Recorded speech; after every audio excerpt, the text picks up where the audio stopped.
안녕하세요. 판메디 랩입니다. 저희는 이제 미국 의치약대 입학을 전문으로 하면서 영국이나 호주 약대 진학 준비반도 함께 운영을 하고 있습니다.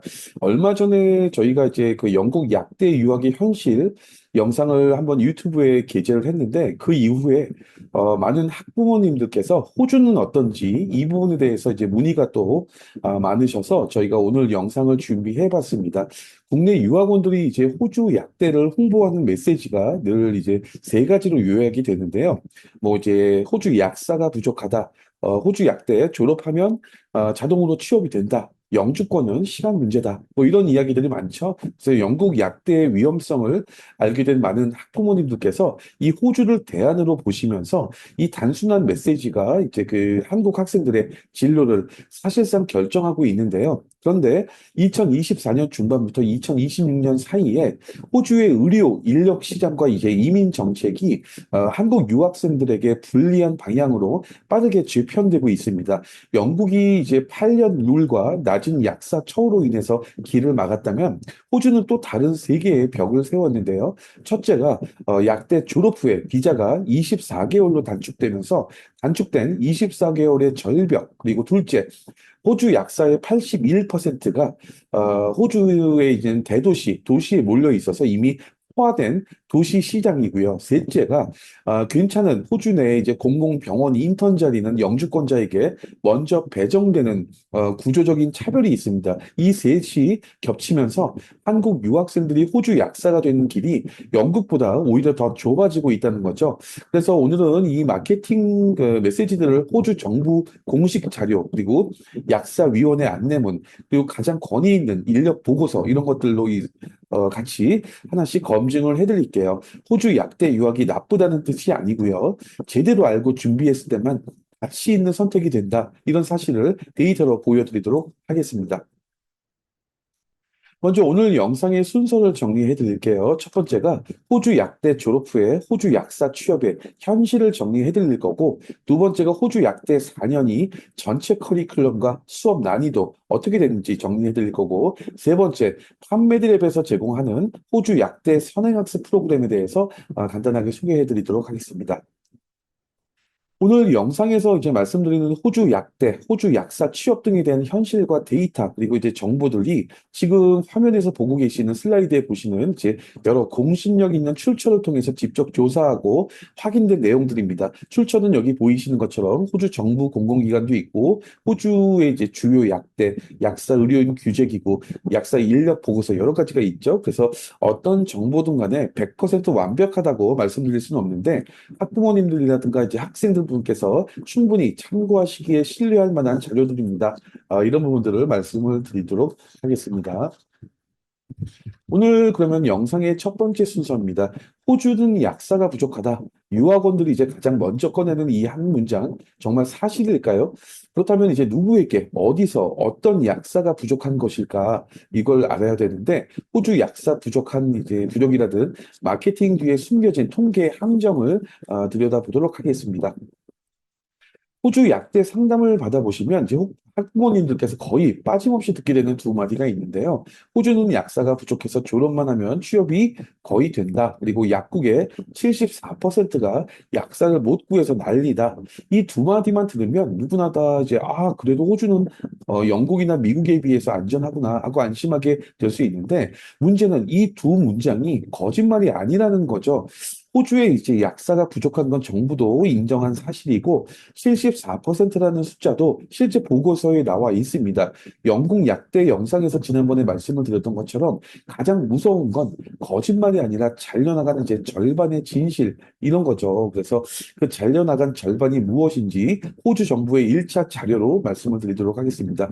먼저 이제 74%라는 출처인데요. 이 숫자는 이제 호주 약사 정부가 호주 약사협회가 정부에 이제 낸 2025년, 2026년 예산 의견서에서 나왔습니다. 보고서엔 분명히 약국의 74%가 약사 채용 유지에 어려움을 겪고 있다. 이렇게 적혀져 있는데 그 바로 다음 문장이 결정적이에요. 농어촌과 외곽 지역 약국이 인력 부족으로 인해서 가장 큰 어려움을 겪고 있다. 이 한 문장이 왜 중요할까요? 호주 정부가 전국을 의료 접근성에 따라서 1단계 대도시 도시겠죠. 그리고 이제 7단계 격오지까지 7단계로 나누어지는데요. 그런데 이제 74% 통계 속에서 약국 대부분이 3단계에서 7단계 사이, 즉 이제 시골과 외곽에 몰려 있고, 뭐 시드니 중심이라든가 멜번 시내, 뭐 브리스번 이제 업무 지구의 도시 약국이 차지하는 비중은 아주 미비합니다. 이게 이제 한국 학생들에게는 무슨 의미일까 보면은 학부모님들이 이제 호주 약대를 떠올릴 때 그리시는 그림이 거의 비슷한데 시드니나 멜번에 있는 이제 명문 약대를 졸업해서 그 도시에서 취업하고 그곳에 살면서 영주권을 받는다. 거의 모든 결정이 이 한 장면 위에서 내려지는데요. 그런데 74%라는 것의 이제 진짜 정체는 호주의 시골 약국 이야기라는 사실이 빠진 채 호주는 약사가 부족하기 때문에 도시 취업이 된다 이런 식으로 전달이 되는 건데 학부모님들 머릿속에는 시드니 도시 약사 시장이 우리 아이를 기다린다 이렇게 잘못된 그림이 그려진다는 거죠. 이게 바로 절반의 진실이 만드는 위험입니다. 그러면 그 잘못된 그림이 실제 데이터에서 어떻게 무너지는지 한번 볼게요. 2025년 11월 호주 고등약학회가 발표한 보고서가 있는데요. 호주 공공민간병원의 절반 이상이 직접 데이터를 낸 호주 약사 시장에 관한 가장 권위 있는 1차 자료입니다. 이 보고서에서 결정적인 두 가지 숫자가 있는데요. 시골, 격오지 약사 인턴 공석률이 평균 32.1%, 자리 셋 중에서 하나가 비어 있다는 뜻이기 때문에 인력난이 정말 심각하다는 얘기겠죠. 그런데 한국 학생이 가고 싶어 하는 대도시의 병원 인턴 공석률이 한 이제 4에서 5%밖에 안 됩니다. 이 4에서 5%라는 게 한국 유학생들에게는 이제 어떤 의미인지 보자면, 시드니나 멜번이나 브리스번 같은 대형 공공병원의 인턴 자리가 100개가 있다고 생각해 보면 그 중에서 95개에서 96개는 이미 호주 시민, 호주 영주권자, 그리고 그해 졸업하는 호주 현지 학생들이 다 가져갑니다. 한국 유학생이 실제로 노려볼 수 있는 자리는 단 네다섯 개 정도밖에 안 되는 거죠. 그마저도 영어가 모국어고 비자 후원도 필요 없는 현지 졸업생들하고 정면 승부를 해야 됩니다. 이게 한국 학생이 마주하는 이제 도시 시장의 진짜 모습이라는 거죠. 이 쏠림 현상이 이제 보면 또 다른 자료에서도 확인이 되는데 호주 의료인을 관리하는 정부기관, 호주 보건의료인 규제기관의 공식 통계에 따르면 호주 약사의 81%가 대도시에 몰려 있고 외곽이 13%, 적어지는 4.7%밖에 없습니다. 도시 시장 포화가 이제 바로 이런 숫자를 얘기하는 거고요. 결국 호주 약사 시장은 도시는 이미 꽉 차 있고 비어있는 시골엔 한국 학생이 가지 않는다. 이런 이중 구조 위에 서 있는 건데 여기서 학부모님들이 꼭 아셔야 되는 것들이 뭐냐면 호주의 외곽이라는 건 이제 한국에서 상상하시는 그런 외곽이 아니에요. 서울 뭐 근교나 이제 KTX 1시간 거리가 아니라 인구 5천 명도 안 되는 마을, 뭐 대형마트까지 차로 거의 한두 시간은 가야 되는 한인 커뮤니티가 아예 없는 곳, 시드니까지 비행기로 3시간 이상 걸리는 곳입니다. 게다가 이제 그곳에서 1년 인턴을 마쳐도 영주권 가산점을 채우려면 추가로 1, 2년을 그런 오지 같은 지역에서 더 살아야 한다는 조건이 붙습니다. 호주 외곽 인턴십이라는 게 이제 선택지가 가족 전체에게, 학생에게 어떤 무기로 내려왔는지 진지하게 따져봐야 됩니다. 여기까지 들어보시면 이제 학부모님들께서 마지막 희망을 품으실 수도 있어요. 그래서 그래도 호주 정부가 약사 부족을 공식적으로 인정하니까 외국인 약사도 환영하는 것 아니냐 이렇게 볼 수 있는데 이게 세 번째 오해로 볼 수 있습니다. 호주 정부가 약사 인력 부족을 인정한다는 건 분명한 사실인데 그런데 그 인정이 외국인 유학생 채용 확대를 의미하는 건 아닙니다. 데이터를 보면은 이제 호주 전체 병원의 75% 그러니까 뭐 네 곳 중에서 세 곳이 인력 부족 때문에 지난 1년간 오히려 약학 서비스를 축소했습니다. 더 놀라운 게 뭐냐면 앞으로 2년 안에 병상을 늘리겠다 하는 예정인 이제 병원이 99.3%, 사실 거의 모든 병원이죠. 그런데 그중에서 64.5%가 이미 약사 자리를 못 채우고 있다고 신고한 상태입니다. 쉽게 풀어보면은 환자는 계속 늘어서 병상을 늘려야 되는데 정작 그 병상을 돌볼 약사를 못 구하는 상황이죠. 그런데 이제 그 빈자리를 외국인 유학생이 채울 수 있을까? 그게 문제인데, 그렇지 않다는 거죠. 뭐냐면은 이제 정리하면 호주 약사 시장의 실제 모습을 보면 인력이 부족한 곳은 한국 학생이 가지 않는 외곽 시골이고 한국 학생이 가고 싶은 도시는 이미 호주 자국민으로 꽉 차 있다는 거고요.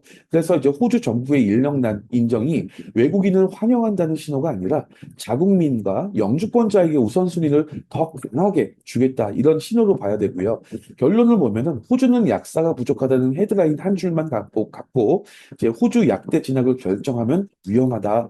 인력이 비어 있는 곳과 한국 학생이 가고 싶은 곳은 호주 안에서 정반대 방향에 있는 거고요. 시드니나 멜번, 브리스번 같은 이제 도시 취업이 목표라면 이 4에서 5%의 도시 공석을 두고 호주 자국민들하고 정면으로 경쟁할 준비가 되어 있는지, 그게 어렵다면 외곽 인턴십과 영주권 의무 거주를 받아들일 각오가 있는지, 이 두 질문에 대해서 명확한 답이 서야 호주 약대 진학이 비로소 의미 있는 선택지가 될 수 있습니다. 그리고 이제 이 두 질문에 답을 마련했다 하더라도 그게 끝이 아니에요. 이제 두 번째 핵심으로 넘어가 보면 호주 약대 유학을 권하는 자리에서 학부모님들이 이제 두 번째로 자주 듣는 메시지가 있는데, 졸업 후에도 시간이 넉넉해서 인턴십과 영주권 준비를 여유 있게 할 수 있다. 뭐 이런 이야기라든가, 영어는 입학 점수만 맞춰두면 졸업까지는 신경 쓸 필요가 없다. 이럴 수도 있고, 일이 안 풀려도 학생 비자로 다시 갈아타고 시간을 벌면 된다. 이런 이야기들이 많이 있습니다. 이 세 가지 메시지가 한때는 사실에 가까웠습니다. 핵심 단어가 이제 한때라는 얘기죠. 2024년 7월부터 2025년 7월 사이에 호주 정부의 이제 2025년, 2026년 이민 전략이 단계적으로 시행되면서 세 메시지가 모두 무너졌습니다. 호주 이민 역사상 가장 보수적인 졸업 비자 개편이 단행됐는데, 외국인 유학생이 호주에 머물 수 있는 길을 정부가 이제 의도적으로 좁히고 있어요. 핵심은 보면은 호주 대학교 학사 졸업생의 졸업 비자, 뭐 이제 정식 명칭으로 보면 이제 서브클래스 485 임시 졸업 비자의 체류 기간이 정확히 24개월로 못 박혔습니다. 예전에 이제 외곽 지역 졸업자나 이제 스템 전공자들에게 주던 이제 추가 체류 보너스도 전부 폐지가 됐고요. 더 이상 이제 시간을 벌어주는 장치가 없다는 거고요. 그럼 이 24개월 안에 한국 유학생이 무엇을 해내야 될까요? 호주 약대 4년을 마친 학생은 이 2년 안에 6가지를 끝내야 되는데, 인턴 약사 자리도 매칭받고 1575시간에서 1824시간에 달하는 1년치 인턴 실습도 완수해야 되고, 호주 약사위원회의 필기 시험하고 구술 시험을 차례로 통과한 뒤에 정식 약사 등록도 마치고, 마지막으로 영주권 신청을 위해서 고용주 후원을 확보하고, 스폰서십이죠. 그리고 주정부의 후원 점수를 충족시켜야 됩니다. 이 일정의 표에서 단 한 번의 시험 낙방이라든가 인턴 매칭이 지연된다든가 기자 행정 차질이 허용되지 않는다는 겁니다. 인턴 시작이 3개월만 밀려도 전체 계획이 무너지고 비자 처리도 늘어지면 이제 영주권 단계에서 시간이 부족해진다는 거죠. 호주는 이제 더 이상 느긋하게 자리 잡는 나라가 아니고요. 이게 바로 24개월 절벽의 실체라고 볼 수 있습니다. 그런데 이제 이 24개월 절벽이 시간만의 문제가 아니고요. 이 절벽을 더 가파르게 만드는 두 가지 함정이 또 있는데, 첫 번째 함정이 영어 시험입니다. 2025년 7월 새 규정에 따라서 졸업 비자 신청 시 인정되는 영어 시험의 유효 기간이 기존 3년에서 단 1년으로 단축이 됐어요. 그래서 점수 기준도 이제 IELTS 기준 6.0에서 6.5로 올라갔고, 듣기, 읽기, 말하기, 쓰기 네 영역 각각이 5.5 이상이어야 됩니다. 그러니까 1학년 입학 때, 호주 약대 1학년 입학 때 받아둔 이제 IELTS 점수는 졸업 비자 신청 시점에는 이제 이미 만료가 된 상태라는 얘기죠. 그래서 결국 호주 약대 4학년 마지막 학기에 졸업 시험과 임상 실습으로 이제 학업 부담이 정말 클 시간인데, 이때 또 IELTS 학원을 병행하면서 이제 영어 공부를 또 따로 해야 된다는 얘기죠. 실제로 영어 갱신 실패가 졸업 비자 신청 지연의 가장 빈번한 사고 원인으로 보고되고 있습니다. 영어가 이제 입학 때 한 번이면 끝이라는 말은 더 이상 사실이 아니고요. 두 번째 함정은 이제 더 결정적인데, 호주 안에서 학생 비자로 다시 갈아타는 길을, 즉 학생 비자로 재전환하는 것이 전면 금지가 됐어요. 과거에는 졸업 비자 기간 안에 영주권 점수가 부족하거나 인턴 매칭에 실패해도 저렴한 뭐 이제 그 학사, 석사, 디플로마 과정이라든가 다른 학위로 학생 비자를 다시 발급받아서 체류를 연장하는 우회 전략도 있었는데 비자를 깡충깡충 갈아탄다는 뜻에서 이걸 이제 비자 호핑이라 부르던 이제 안전망이에요. 근데 호주 내무부가 2024년 7월 1일부로 이 안전망을 완전히 잘라냈습니다. 이제 졸업비자 만료 시점까지 영주권이나 고용주 후원, 스폰서십을 확보하지 못하면 버틸 길이 단 하나도 없이 무조건 호주를 떠나야 된다는 얘기죠. 과거의 학생 비자 이제 재발급이 일정 지연을 흡수해주는 완충 장치였다면 이제는 24개월 안에 끝내지 못하는 순간 그동안에 호주에서 이제 학비, 생활비, 시간 이거 모든 것들을 안고 강제 귀국을 해야 된다는 겁니다. 영국의 8년 룰이 시간 그 자체의 압박이라면 호주의 24개월 절벽은 시간, 시험, 매칭, 비용, 영주권 이 모든 것도 동시에 짓누르는 육중 절벽이다. 이렇게 말하고 있습니다.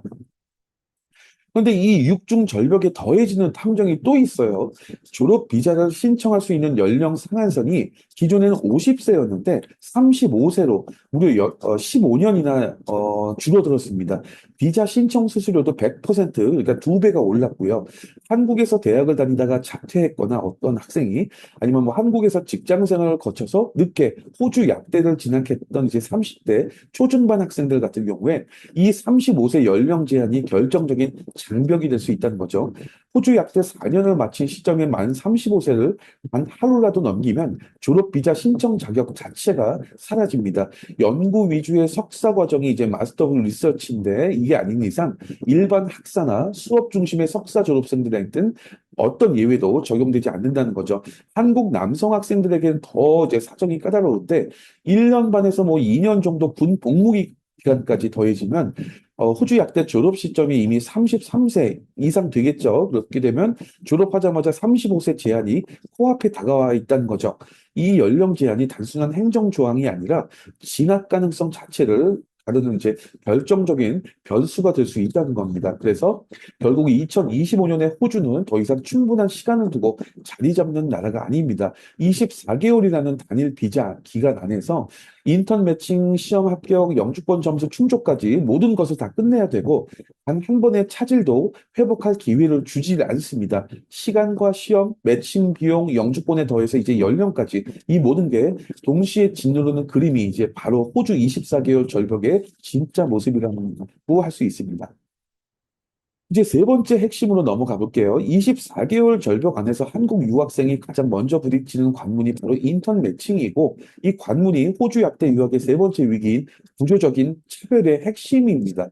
호주 약대 유학에 관한 세 번째 마케팅 메시지가 호주의 병원 인턴 시장이 외국인 졸업생들에게도 열려 있다. 이런 인상을 주는 발언들인데요. 학부모님들께서 자주 들어보셨을 수 있는 세 마디의 말이 있습니다. 시드니나 멜번이나 명문 약대를 졸업하면 도시 대형 공공병원 인턴도 자연스럽게 매칭이 된다. 이제 비자 후원을 고용주가 알아서 해준다. 이런 말. 호주는 영연방 국가이기 때문에 외국인 약사도 시스템적으로 환영받는다. 이런 말들이 있어요. 그런데 이 말들 모두가 호주 인턴 시장이 실제로 어떻게 돌아가는지를 정면으로 무시한 주장이고 호주가 영국과 비슷하다는 가정도 두 나라 매칭 구조를 들여다보지 않은 잘못된 인상에 불과합니다. 호주 공공병원의 양질의 인턴 자리는 자동으로 매칭되는 게 아니고요. 공식 자격 요건이 지원자를 비자 신분에 따라서 그룹 1, 그룹 2, 그룹 3라는 명확한 계급 구조로 분류됩니다. 그룹 1은 호주 시민권자, 뉴질랜드 시민권자, 호주 영주권자고요. 이 학생들은 이제 보건부가 이제 직접 예산을 투입하는 약 100여 개의 프리미엄 공공병원 인턴 자리는 물론이고 병원 자체 자금 자리에도 이제 그 자유롭게 지원할 수가 있습니다. 영주권도 시민권도 없는 한국 유학생은 자동으로 그룹 3로 분류됩니다. 보건부 예산이 들어간 이제 그 양질의 자리에 지원할 자격 자체가 원천 박탈됩니다. 그 100개의 자리에 지원서조차 제출할 수 없고요. 출발선이 다른 게 아니라 출발선에 서지도 못하게 막혀 있다는 얘기죠. 그래서 그룹 3가 이제 유학생들이 노려볼 수 있는 자리는 병원이 자체 자금으로 운영하고 있는 극소수 자리뿐인데 그마저도 이제 그룹 1이나 그룹 2에서 먼저 배정받고 남은 자리를 두고 경쟁을 해야 됩니다. 결과적으로 한국 유학생의 공공병원, 호주 공공병원 인턴 매칭률은 사실상 거의 제로에 가까운 수준입니다. 그리고 이 시스템적인 차별이 호주의 이제 뭐 시드니가 속한 이제 뉴사우스웨일스라든가 이제 퀸즐랜드라든가 서호주까지 모든 호주의 모든 주가 같거나 유사한 자국민 우선 구조를 채택하고 있습니다. 시드니든 멜번이든 브리스번이든 퍼스든 결과가 같다는 거죠.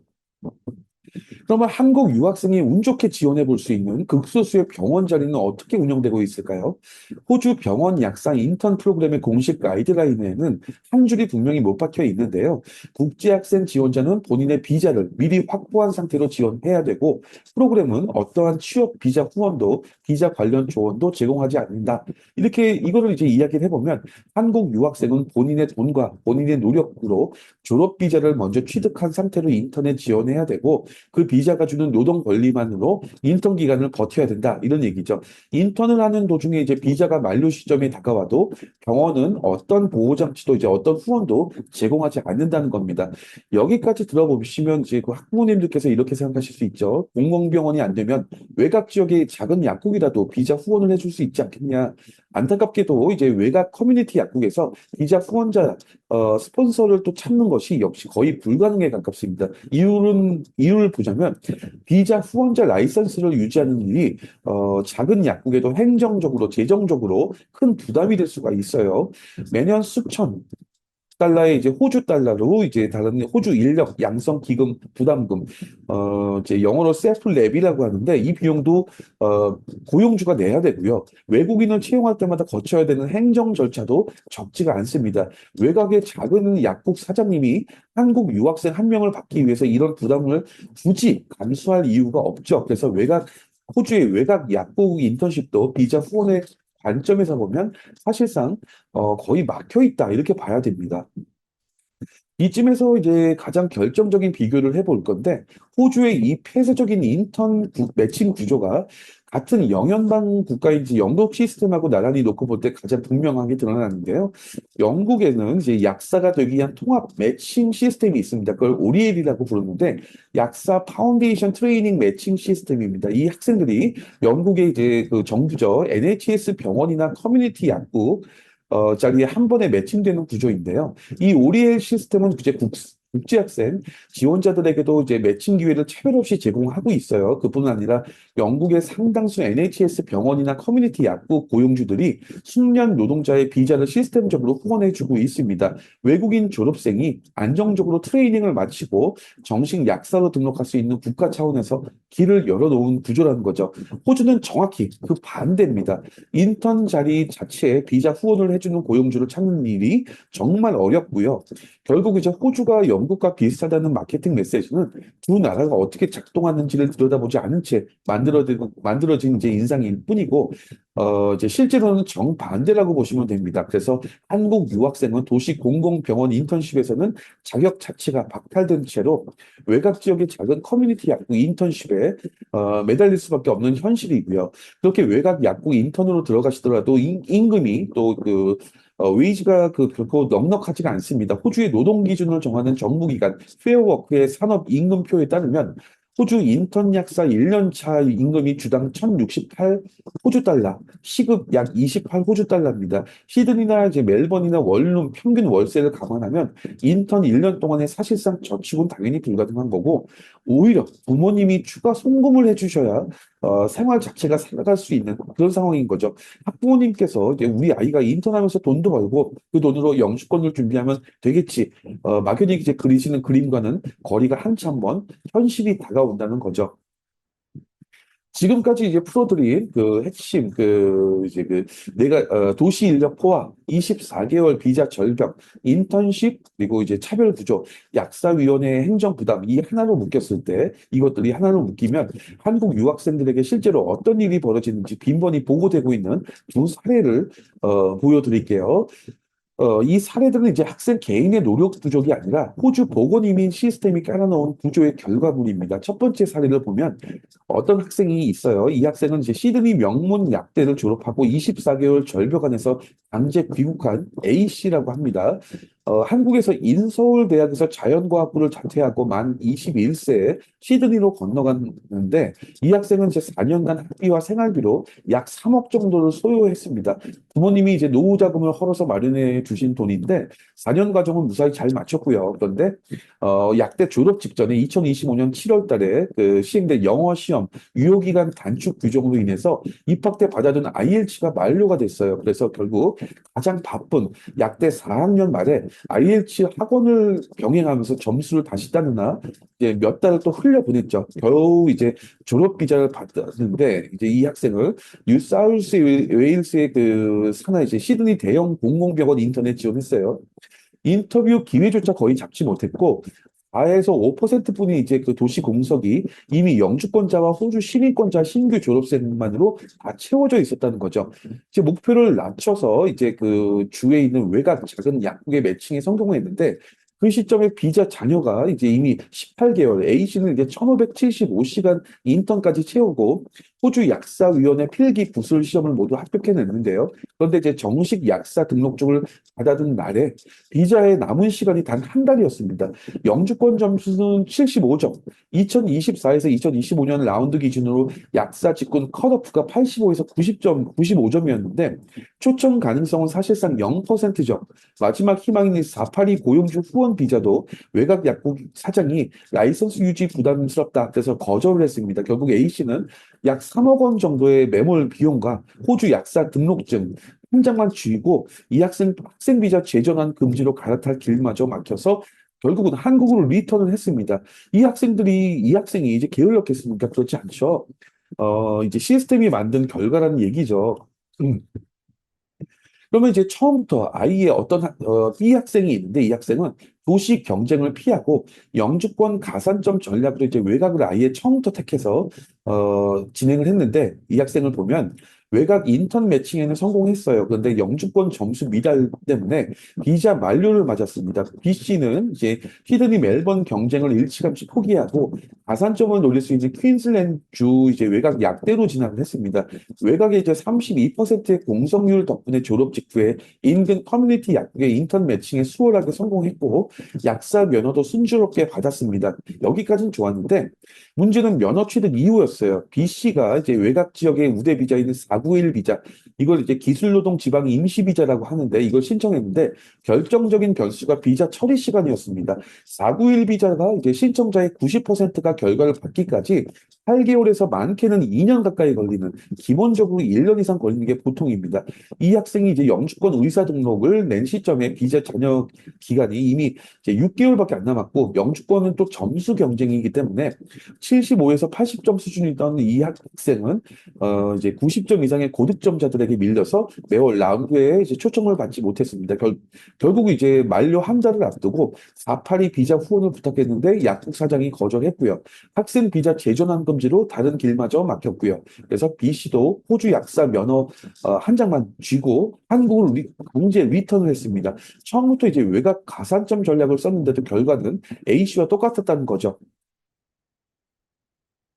그럼 이렇게 이제 한국으로 귀국한 학생들이 한국에서 한국 약사로 이제 그 활동을 하려면 또 이것도 만만치가 않아요. 한국에서 약사 면허를 받으려면 이제 외국 약대 출신자들에게 한국 약사 국가고시를 볼 수 있도록 그 전에 약사 예비 시험을 통과해야 됩니다. 이 약사 예비 시험의 합격률을 보면 2020년에 도입 당시에는 5.8%로 시작해서 2024년엔 46%까지 올랐다가 작년 2025년엔 15.5%로 급락했습니다. 응시자가 이제 200명을 넘어서 역대 최대를 기록했는데 합격자가 33명밖에 없었어요. 이제 합격자 국적 분포를 보면 미국이 가장 많고 헝가리, 영국, 독일, 뭐 이렇게 캐나다 여러 이제 국가들이 많이 있습니다. 그런데 호주 약대 출신 학생들도 계속 증가를 하고 있는데 숫자가 여전히 매우 합격률이 낮습니다. 이제 이거를 왜 이런가 보면은 호주 약대 4년에서 익히는 내용이 임상 실무 중심인 반면에 한국 약사 예비 시험 같은 경우에 한 18개 과목이 출제가 되는데 당연히 한국 약대 기준으로 출제가 되겠죠. 이제 한국 약대가 호주 약대와는 완전 다른 이론 위주의 시험이기 때문에 출제 방향 자체가 틀립니다. 그래서 이제 한국으로 돌아와도 이 낮은 합격률 속에서 아예 처음부터 다시 공부하는 느낌으로 1년 이상을 투자해서 노력을 해야 됩니다. 호주에서 보낸 5년에서 7년, 그리고 부모님께서 노후 자금을 풀어서 마련해 주신 3, 4억, 그리고 귀국 후에 다시 1년 가까이 수험 생활, 이 모든 게 이제 기회비용이 결코 회수가 되지 않는다는 거죠. 호주 약대가 잘못 풀렸을 때 플랜 B 정도로 가볍게 여겨왔던 한국 약사 예비 시험이 실제로는 또 학생한테 하나의 커다란, 이제 거대한 산이라는 뜻입니다. 지금까지 풀어드린 네 가지 핵심을 이제 한 문장으로 압축하면 이렇습니다. 2025년도에서 2026년에 이제 호주 약대 유학은 5년 전의 호주가 아니고요. 약사 인력 81%가 도시에 몰려 있는 포화 상태다. 24개월로 줄어든 졸업 비자, 그리고 35세 연령 제한, 영주권자에게 우선 배정되는 공공병원 인턴십, 또 호주 약사위원회가 보장하지 않는다고 명시한 면책 조항, 이런 네 가지가 이제 한국 유학생의 호주 약사의 길을 영국보다 더 좁고 가파르게 만들고 있습니다.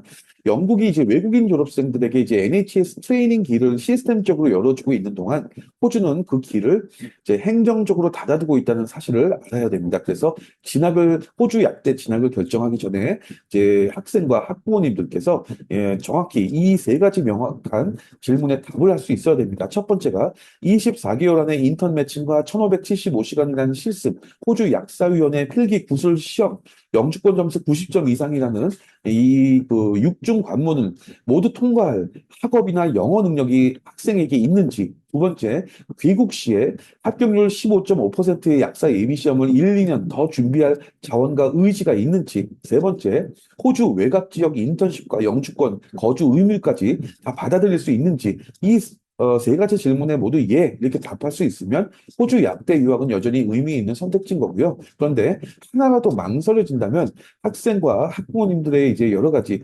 비용이라든가 학생의 시간, 이런 것들을 한꺼번에 잃을 수 있는 위험한 도박도 될 수 있습니다. 그런데도 불구하고 호주 약대를 결심하는 학생들이 또 적지 않아요. 이유는 마지막에 기대하시는 이제 두 가지 안전망 때문인데, 첫 번째가 호주는 영주권 따기 쉽고 그중에서도 약사는 핵심 영주권 직업군이니까 이제 시간이 걸려도 결국 자리 잡을 수 있다는 인식이고, 두 번째가 최악의 경우 한국으로 돌아가 약사하면 되니 이제 손해가 아니다, 이런 인식인데요. 근데 이제 이 두 가지 안전망이 말씀드렸던 것처럼 2025년, 2026년에 호주와 한국에서 더 이상 그대로 적용되지 않는다는 거죠. 이제 먼저 영주권 따기 쉬운 나라는 말의 진짜 의미를 보면 약사가 호주 기술이민 직업 목록에 들어가 있는 건 사실인데요. 호주 영주권은 자격을 갖췄다고 해서 더 끝내는 게 아니라 철저한 점수 경쟁입니다. 그래서 신청자를 점수 순으로 줄 세워서 위에서부터 차례로 초청장을 발급하는 구조입니다. 신청 최초 점수가 65에서 75점인데 2024년에서 2025년 약사 직군의 실제 컷오프가 90점 이상에서 형성되고 있고 한국 유학생이 일반적으로 모을 수 있는 점수가 보통 이제 75에서 80점 정도밖에 안 되는 한계가 있습니다.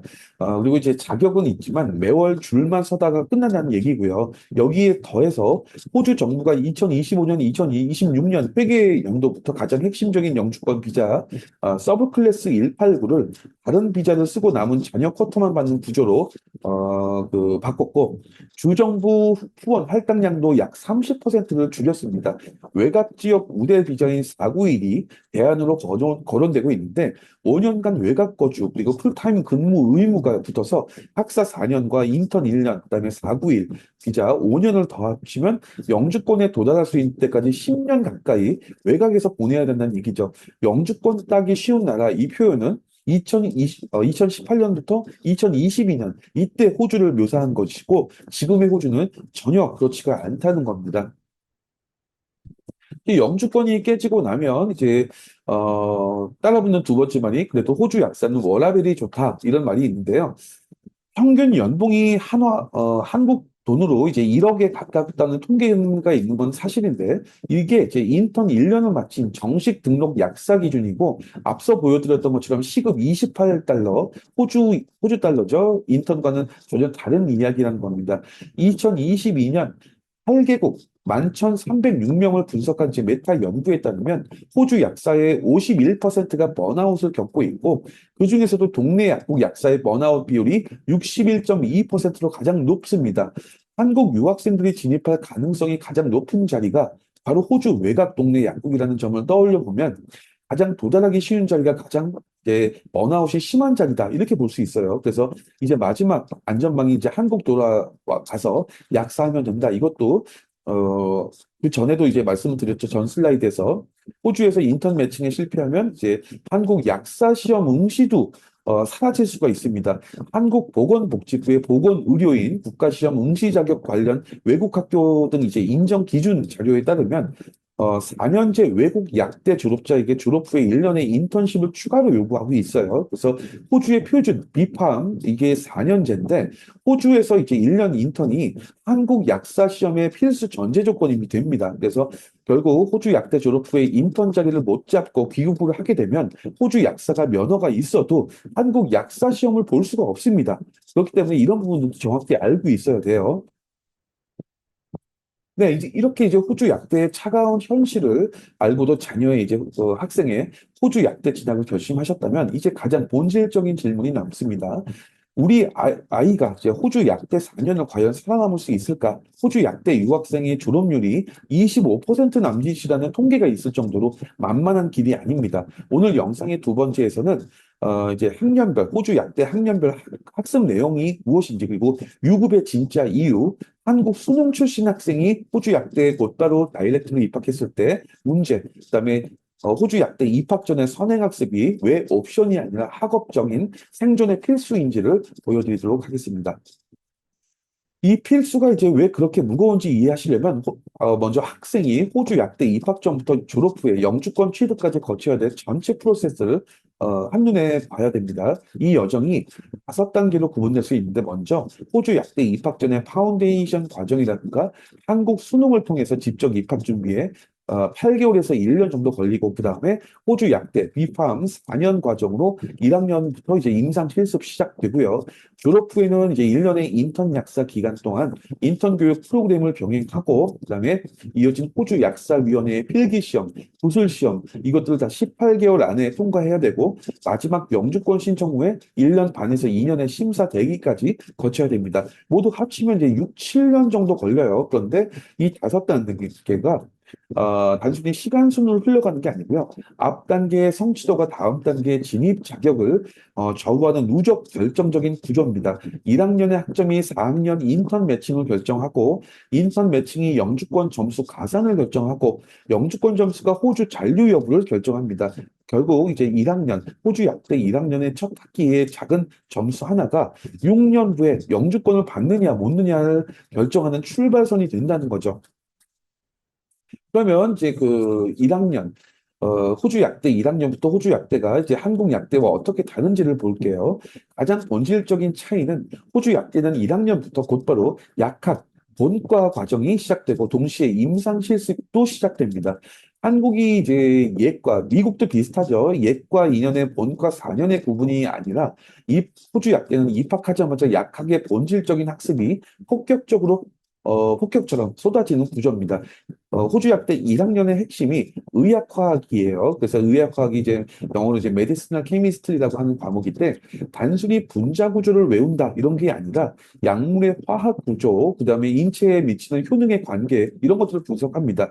여기에 이제 파르마콜로지, 약리학 또 입문을 하고 인체 생리학, 피지올로지라든가 아나토미, 해부학, 그리고 환자별 맞춤 용량을 계산하는 약제, 수학까지 동시에 굴러갑니다.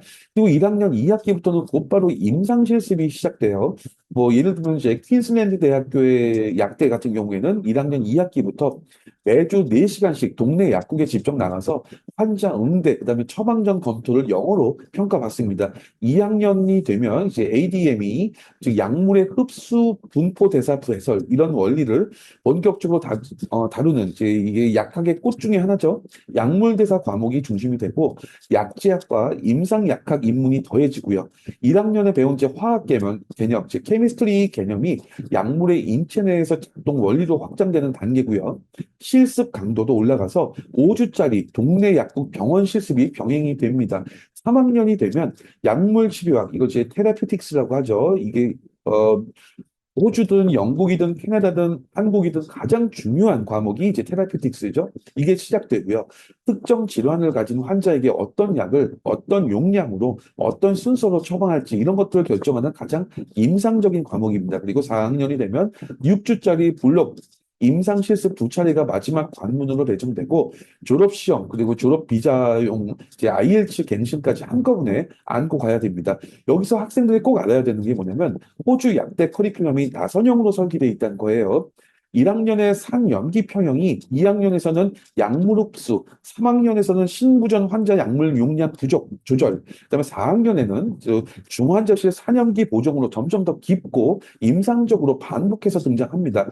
1학년에 어설프게 외우고 넘어간 개념 하나가 4년 내내 2배, 3배로 학생을 괴롭히게 된다. 이런 뜻을 말하는 거죠. 그 괴롭힘에 이제 어떤 숫자로 드러나는지 충격적인 통계를 좀 보면 호주 약대 유학생의 졸업률이 25% 남짓합니다. 이거는 통계에 나와 있습니다. 4명 중 3명이 유급되거나 전공을 바꾸거나 중도에 포기한다는 뜻입니다. 지난 영국 이제 약대 영상의 충격적인 수치와 사실상 같은 수준이에요. 호주는 영국보다 안전하다. 이런 인식이 학업 측면에서도 사실이 아니라는 얘기입니다. 이 그 학생의 유학생의 유급률뿐만 아니라 졸업률이 25%라는 것에 대해서 어떤 학부모님들이나 학생은 못 믿을 수도 있는데 여기 보이시는 슬라이드 하단에 있는 실제 통계와 데이터와 자료 조사 보고서가 있습니다. 호주 약대 같은 경우에는 이제 학기당 4학기 4과목을 동시에 들으면서 각 과목 패스 기준을 다 채워야 다음 학기로 올라갑니다. 가장 흔한 유급 사유를 보면은 첫째, 한 과목에서 50점 미만을 받는 경우인데요. 한 과목 페일이 나면 이제 재수강을 해야 되는데 약대 과목은 학년별로 줄줄이 엮여 있어서 한 과목 재수강이 곧 다음 학년 진급을 막는 도미노가 됩니다. 둘째, 이제 호주 약대에서의 약제 수학에서 100% 만점 통과를 못하는 경우가 있는데, 뭐 예를 들면은 시드니 약대 같은 경우에 비롯해서 이제 다수의 메이저급 호주 약대에서는 의무 통과 기준을 두고 있어서 다른 과목 점수가 아무리 높아도 약제 수학에서 99점이면 그대로 유급입니다. 환자 생명과 직결되는 용량 계산에서 단 한 번의 실수도 허용하지 않는다. 이런 이야기고요. 셋째, 임상 실습에서 현장 슈퍼바이저의 평가가 부진한 경우가 있는데 실습은 시간 채우기가 아니라 평가 항목이기 때문에 환자에게 영어로 부적절한 약물 정보를 전달했거나 안전 신호를 놓쳤다고 판단되면 그 학기 유급으로 직결됩니다. 네 번째, 누적 학점이 이제 50점 미만으로 떨어져서 학사 경고를 받고도 회복하지 못하는 경우예요. 그런데 이 네 가지 유급 사유의 90%가 사실상 1학년 1학기에 결정이 됩니다. 1학년 1학기가 14주로 구성되어 있는데 첫 6주 안에 이제 메디시널 케미스트리, 이제 파마콜로지, 생리학, 피지올로지, 약제 수학 이런 것들의 핵심 기초 개념이 일제히 쏟아지는 거고요.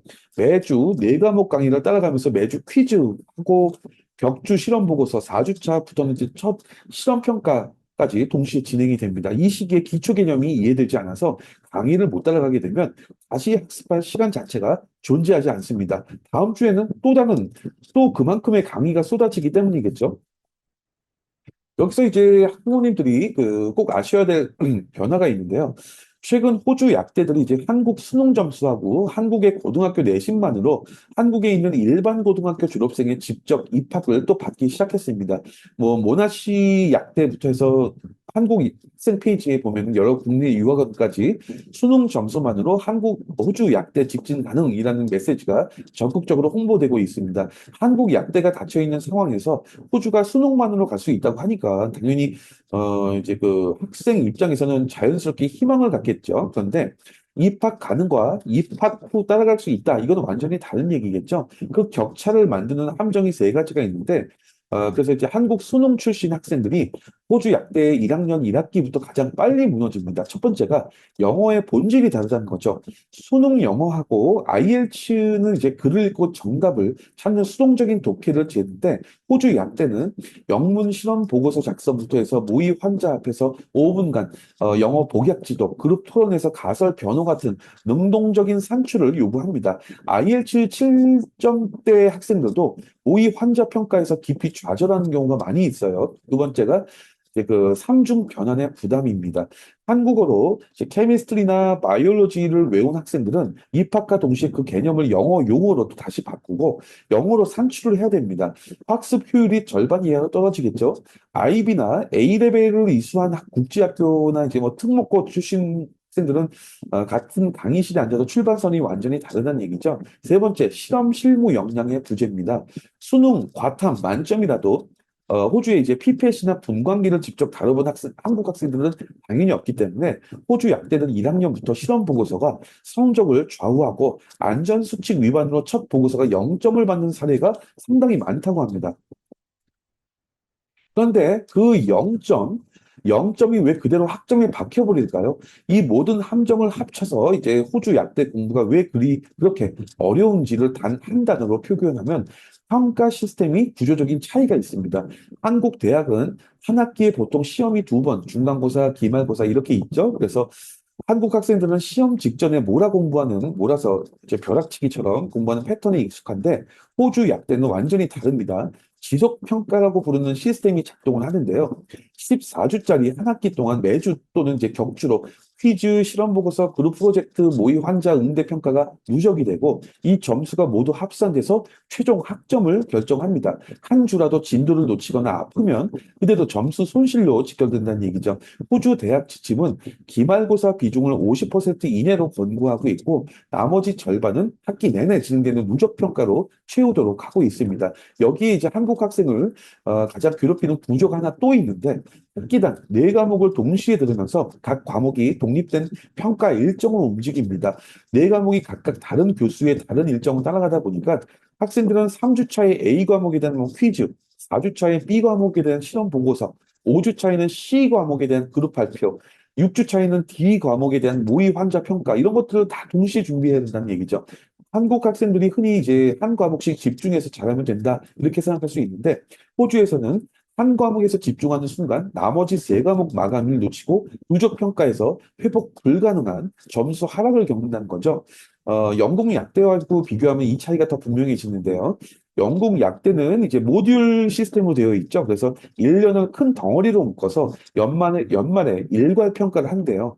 한 모듈이라도 이제 페일하면 학년 전체를 재이수해야 되는 부담이 있는데 그래도 1년이라는 이제 긴 호흡으로 준비할 여유는 있습니다. 그런데 호주는 다른 방식으로 가혹한다는 얘기죠. 단 한 주라도 진도를 놓치면 만회할 기회 없이 그대로 유급이 된다는 거고요. 코로나에 걸려서 뭐 아니면 감기에 걸려서 한 주를 못 가도 그 주의 평가 점수가 그대로 0점이 돼서 누적 학점에 박혀버립니다. 그래서 두 나라 약대 유급률이 이제 의대보다는 높은데 호주는 매주 시험이라는 형태로 한국식 패턴과 이제 가장 정면으로 충돌되는 시스템이다. 이렇게 볼 수 있습니다. 그렇다면 무엇을 어떻게 선행을 학습을 해야 될까요?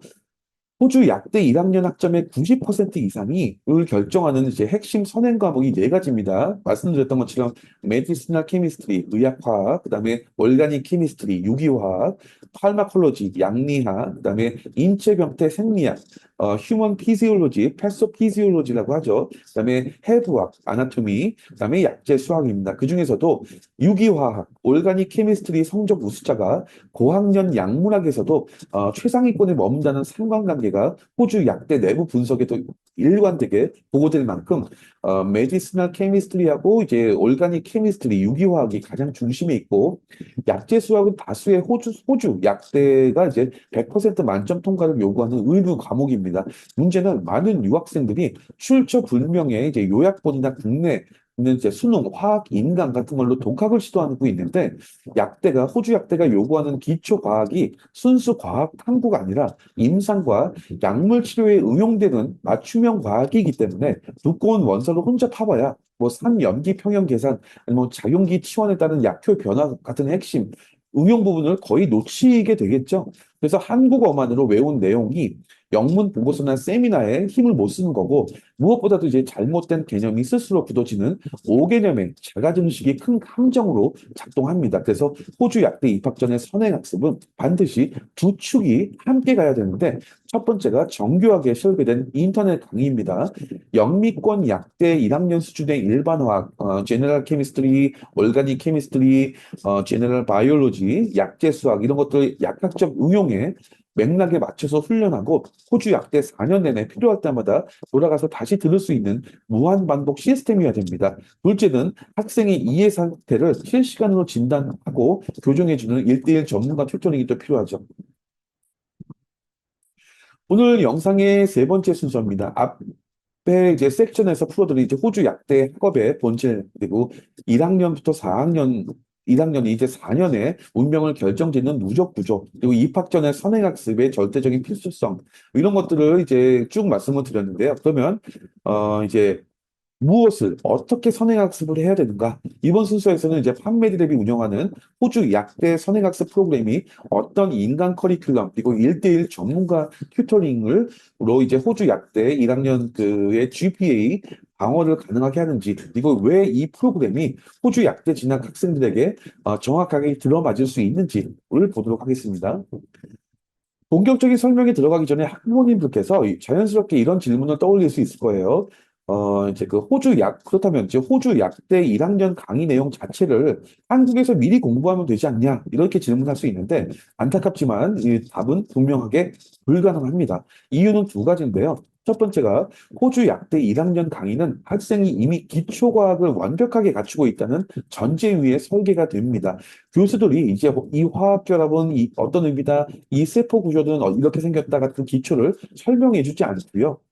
그 모든 기초가 머릿속에 있다고 전제하고 곧바로 이 약물은 이렇게 작용하니까 이런 환자에게 이렇게 처방한다. 이런 식으로 임상응용으로 넘어갑니다.